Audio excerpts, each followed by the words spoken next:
Oh, I like to use Inkies for my shit.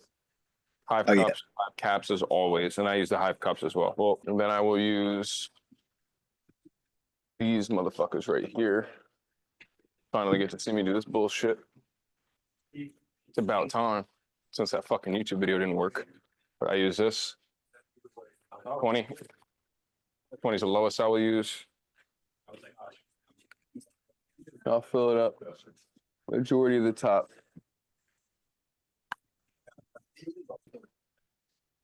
40%. Hey Steven, do you put the white skin. first or the white after? One more time? Do you put the white drops first or after? After. Okay. I toss it after. I've done it first, and unless you scrape the bottom with the mixer, I've had them be a little inconsistent, but I'll play around with it a little bit more, see if it actually makes a crazy difference. But I tend to do it afterwards. And the last one, Also, 60.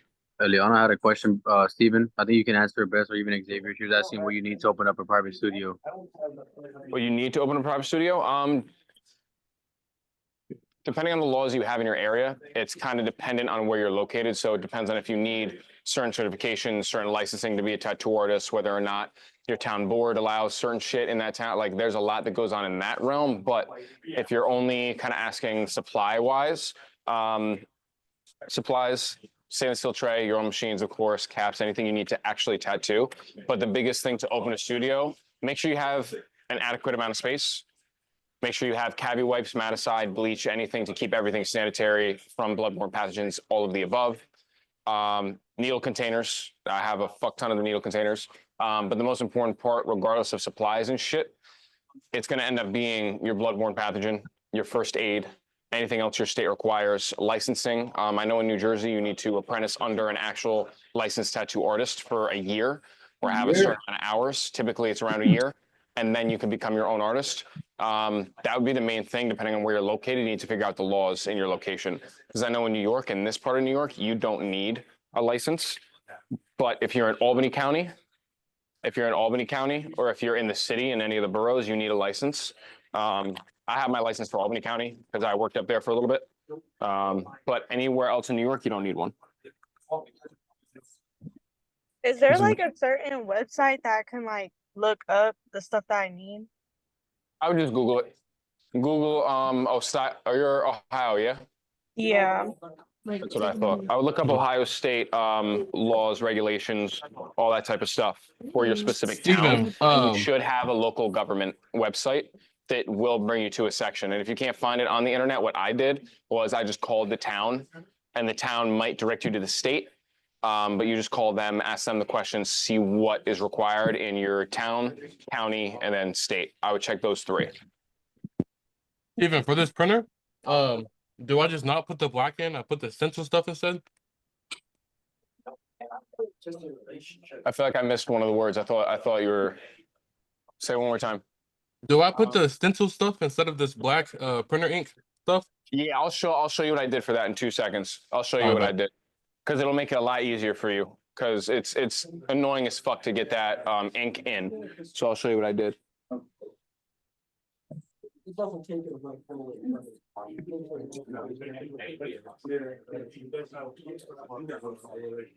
I do 5 drops each, again, triple. And then I just mix them up. And when I mix it up, I mix light to dark. Because I don't want the dark ink to dilute the light. All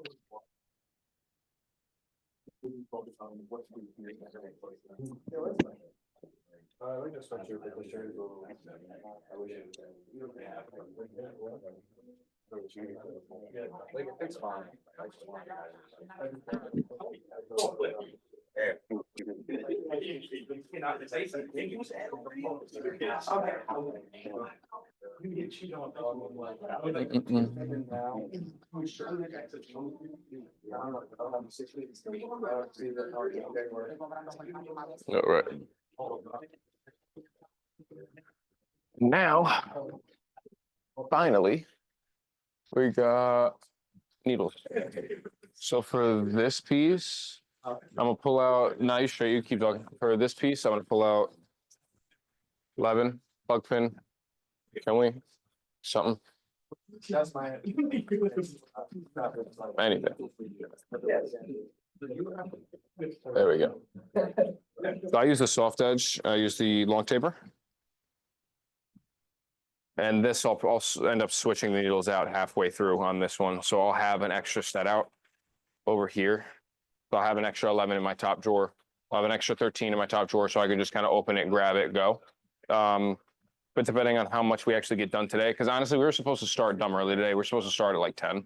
And then we kind of switched up the idea. So the design took way, way, way longer than expected.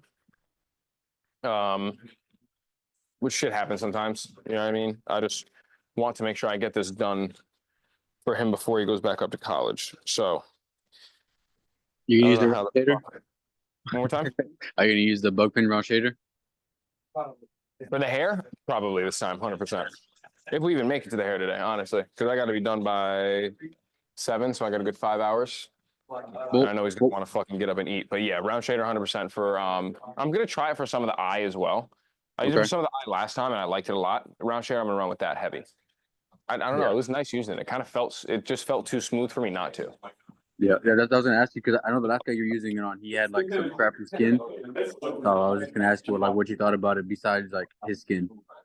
Smooth, smooth. His skin was fucking terrible. I was so upset with that. We couldn't finish again. This is the second time. Sucks. The outer bicep on that kid. So now it'll be the third session. Third session hitting that. His skin is just fucking. It was just raw. It was bleeding so much it was diluting the ink I was actually putting in. And that's where it's like, fuck. I can only hit a spot so many times before it's absolutely fucked.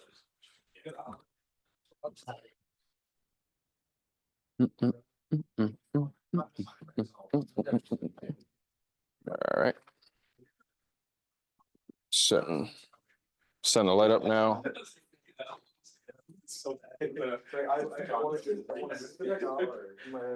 What you got in your that black bottle? Distilled water or green soap? Distilled. I kind of went from using green soap to distilled when I noticed how much the stencil rubs away and how much the green soap actually inflames the skin. Because I don't know if you guys noticed, but there is a, I want to say 15%, but I don't know if it's 15%, but there's rubbing alcohol in the green soap. Yeah. So I don't think it's the best idea to use it during the tattoo. For that reason, once I started looking into it, because I noticed it would kind of cause a tattoo to get way more red than it would. And This once I one realized says why, it was like, fuck. this one is 30% with alcohol by volume. Yeah, if it's that much alcohol, I would only use it at the end. And that's why, like, if you clean the tattoo too much with green soap during the tattoo, it's gonna fuck that shit up. And now I understand why. I never looked into it that deep until what, like 2 years ago, maybe? I noticed that too, that it would inflame the skin. Crazy. It would inflame an OD. And I'm like, why the fuck is it doing this? And then I switched completely distilled. Gotcha. And it helps the thing. I'll say it this way because my brain is fucking running 1,000,000 miles per hour right now. The things that I don't rub the fucking tattoo with, like a lot of people will dip their towel in the distilled water you pour that you wash the needle out. Ink rubs away the stencil. Blood rubs away the stencil. Just green soap rubs away the stencil like crazy, but distilled water just raw doesn't rub away the stencil that bad. Like that is the only thing that I've used where it's not like a crazy change. Gotcha. So that I would pay attention to a little bit. Like shit like that, I had to take a big step back because I found myself replacing stencils left and right. And I got tired of it. I got good at it, but I got tired of it. So I had to take a step back and understand why the fuck it was happening. And once I figured that out, it was a big fucking help. So if you guys have any sort of like issues with whatever process you're working with, if it's a stencil rubbing away, if it's ink not staying dark enough, if it's whatever it is, look at all the variables so you know for next time. Like don't just let it happen and you're like, oh well, see what happens next time. Take a step back and look at every little variable that there is, and then like figure out what is causing it the most. Gotcha. Yeah. That's what I would say. I'm gonna move you guys out Steven, the way. before you start, can you help me with this printer thing? Yeah, I'm gonna do that real quick. I'm trying to see the fucking screen. Yeah, so this is the sheets that I use for it. I get it off Amazon. It's very simple. It's 8 by 5 by 11. You can find 8.5 by 14. That I use for people whose arms are fucking huge. This is the ink bottle. This is the ink bottle that you got.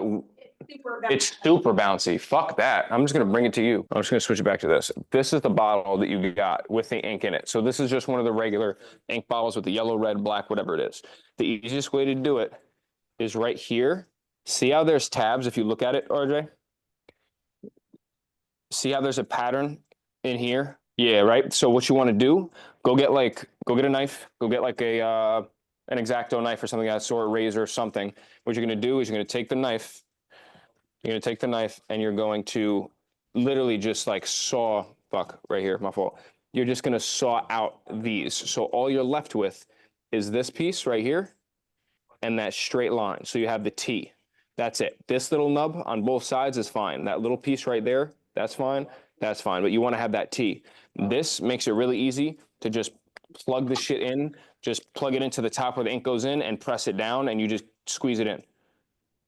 All right, so whatever ink you use, I typically use the yellow one because it's easier to wash out. Just fucking wash out with distilled water left and right, crazy. You can use Oh, regular okay. So water, I wash should it out just clean lastly. out. I should just clean out my yellow one and pour this in Yeah. it. Yep, dump it out completely. When you dump it out completely, rinse this out with water. What I do is I'll rinse this out with water crazy. Make sure it's clean, there's no yellow in it, nothing. I'll dry it out with a paper towel. I'll shove a paper towel in there, dry it out, and then I'll throw rubbing alcohol in it. Shake it around, spray it, dry it again to make sure it's clean. Then I throw the ink in. And once the Okay, ink's but- in, instead of trying to cut the tip and like pressing that bottle that the ink came in, that gets messy very quick and it's very hard to clean up. Very, very hard to clean up. Pouring it in here, having that to click in and just press, way easier. So that's what I would say to do.